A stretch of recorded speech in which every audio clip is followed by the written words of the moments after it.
देखिए मैडम, आप समझ नहीं रही, चेयरमैन साहब आए हुए हैं, अंदर मीटिंग हो रही है। तो क्या हुआ?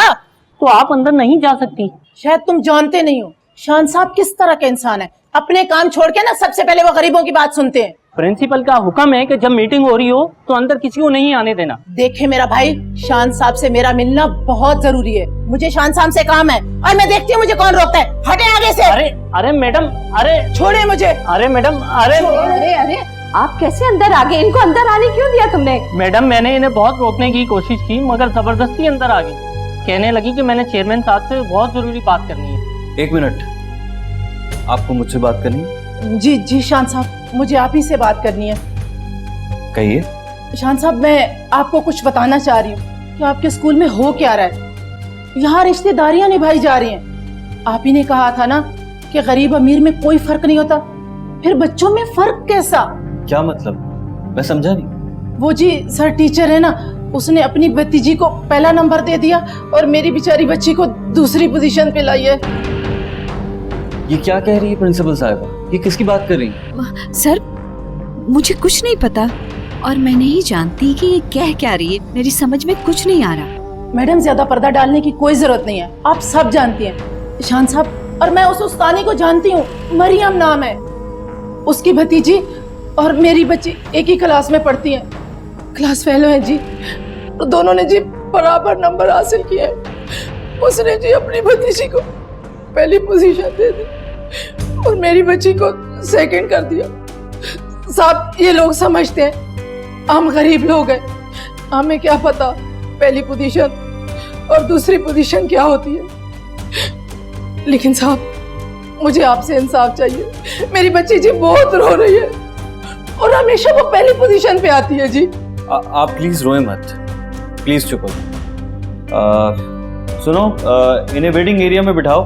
आप बैठिए, मैं आपको बुलाता हूँ। बहुत शुक्रिया शान साहब, बहुत शुक्रिया।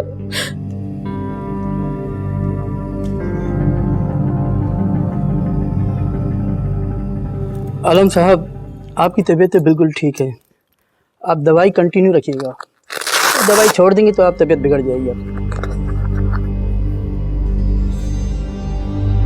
थैंक यू डॉक्टर साहब। अच्छा, अपना ख्याल रखिए। हाँ, मैसेज छोड़ के डॉक्टर साहब को।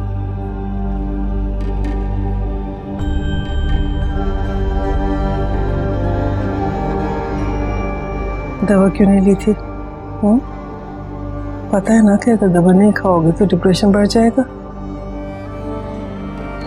जिस इंसान को किसी की आह लगी हो ना, उसे दुनिया की कोई दवाई असर नहीं करती।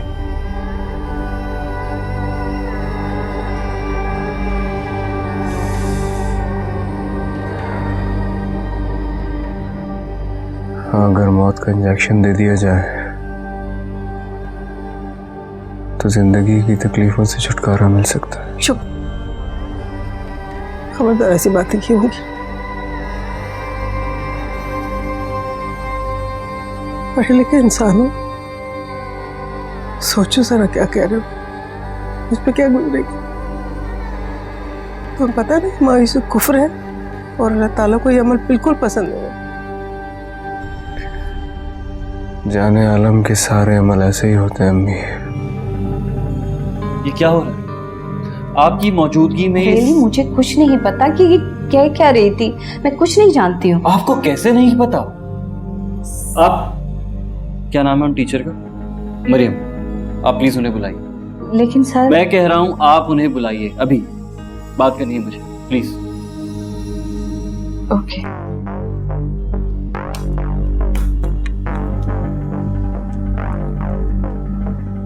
हेलो, नहीं, मिस मरियम को मेरे ऑफिस में भेजो जल्दी।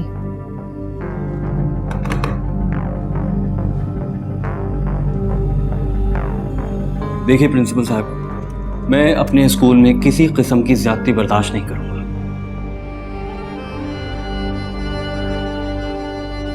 अच्छा, एक बात सुनो मेरी, और से सुनो, फौरन मना नहीं करना। अच्छा,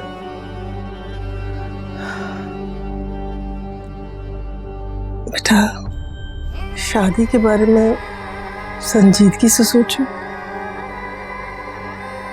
मुझे यकीन है कि इंशाल्लाह तुम्हारी तबीयत बहुत बेहतर हो जाएगी।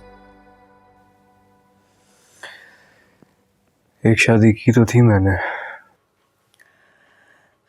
सबको भुला दो बेटा। मैं इंसान किसी की बर्बादी को कैसे भूल सकता है, खासकर जब उस बर्बादी का जिम्मेदार वो खुद हो।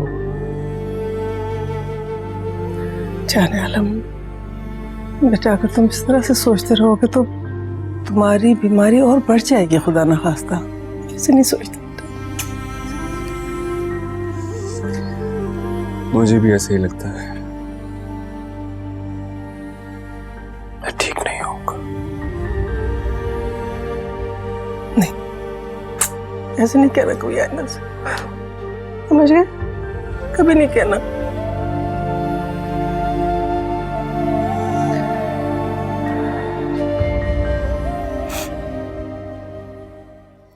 पप्पू देखिए, पूरे 100 मार्क्स है मेरे। वाकई? अरे रिजल्ट मैंने बनाया और मुझे पता ही नहीं चला। क्या? पप्पू फिर आपने मुझे पहले क्यों नहीं बताया? पता है पप्पू, मैं कितनी टेंशन में थी। अगर मैं पहले बता देती तो कितनी बड़ी स्माइल देख सकती आपके मुंह पे। Thank you Pappu. अच्छा अब इधर आओ, बैठो और मुझे बताओ क्या गिफ्ट चाहिए। गिफ्ट? वैसे आपके पास कितने पैसे हैं? पूरी कमेटी आपकी 5000। फिर तो पप्पू मुझे सोचना पड़ेगा। अच्छा चलो ठीक है, आप आराम से सोचो कि आपको क्या गिफ्ट चाहिए। मिस, प्रिंसिपल साहबा ने आपको अपने ऑफिस में बुलाया है। मैं भी आ रही हूँ, मैं भी आती हूँ। ओके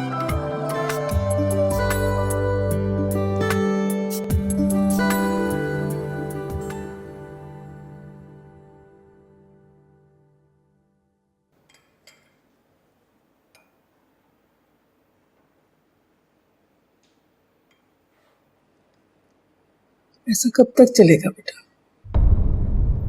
कब तक तुम इस तरह से अपने आप को अजियत देते रहोगे?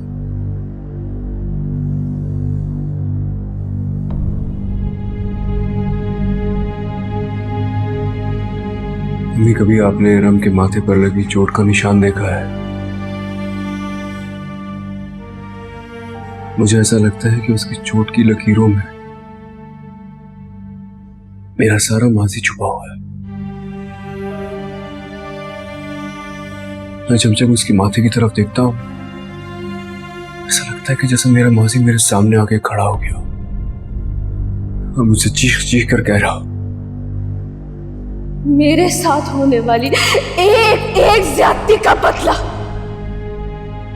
तुझसे मेरा खुदा लेगा। जाने आलम अब देख खुदा क्या करता है।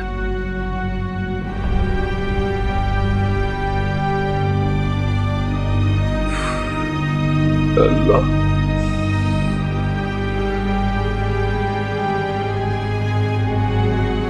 काश मेरे गुनाहों की सजा मुझे मिल गई होती। आजाद कर दे मुझे जिंदगी से। बहुत दर्द में हूँ भाई, मैं बहुत दर्द में हूँ। मरियम की बददुआ से जाने आलम बर्बाद हो गया होता, मेरी बहन को कुछ ना हुआ होता। मेरी बहन ने बहुत तकलीफें उठाई है।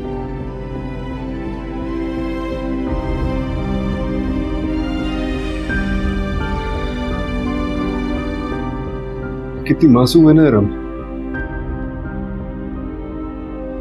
वो आज तक मुझे फरिश्ता समझती है, लेकिन अगर उसे पता चल जाए कि उसने तो मेरे गुनाहों की सजा काटी है, मुझसे कितनी नफरत करने लगेगी। देखिए मिस, ये एक डिसिप्लिन स्कूल है और मैं इस स्कूल में किसी भी बच्चे के साथ किसी भी किस्म की कोई ज्यादती बर्दाश्त नहीं करूंगा। अगर आपकी भतीजी इस स्कूल में पढ़ती है, इसका ये हरगिज मतलब नहीं है कि आप उसको फेवरेटिज्म दें। सर ऐसा कुछ नहीं है, मैंने रिजल्ट्स पूरी ईमानदारी से बनाए। ईमानदारी से? जब आपकी भतीजी और मेरी बेटी के बराबर नंबर थे तो अपनी भतीजी को पहली पोजीशन क्यों दी? आपकी बेटी की सेकंड पोजीशन, उसकी मार्क्स। अब हमारे बच्चे बीमार भी नहीं हो सकते? एक दिन मेरी बच्ची को बुखार क्या हो गया, हमारे बच्चे को पीछे कर दिया। ये कहाँ का इंसाफ है, आप ही बताएं। अरे ऐसी कोई देखिए प्लीज, मैं किसी किस्म का कोई डिस्प्यूट नहीं चाहता। आप प्लीज रिजल्ट दोबारा बनाइए, कल क्लास में आके मैं खुद अनाउंस करूंगा।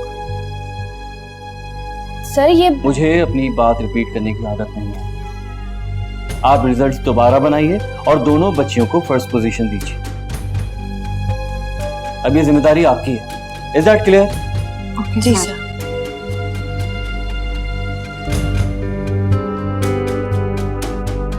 बड़ी आई अपनी भतीजी को पहली पोजीशन देने वाली।